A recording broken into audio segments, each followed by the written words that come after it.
चतुरस्रमण्डलं कृतमा तदुपरि वेद्यमातर्निधायेत गायत्रीमन्त्रेण पात्रान् सम्प्रोक्षेत नैवेद्यं निवेदयामि ॐ प्राणाय समाः ॐ अपानाय समाः ॐ व्यानाय समाः ॐ उदानाय समाः ॐ समानाय समाः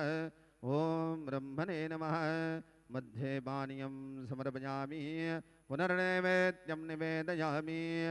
ॐ प्राणाय समाः ॐ अपानाय समाः ॐ व्यानाय समाः ॐ उदानाय समाः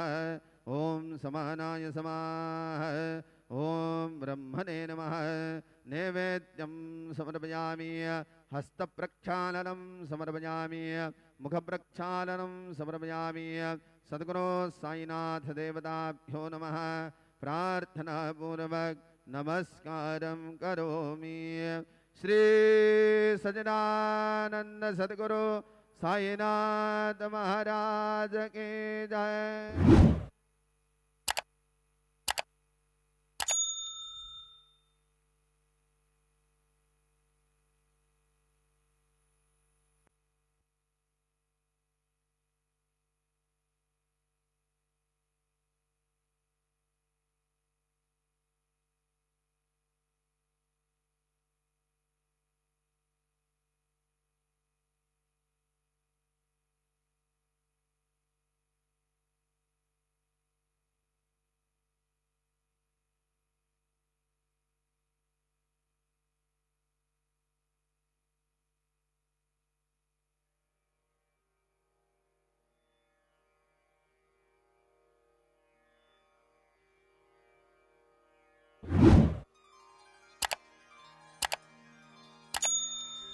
जय जय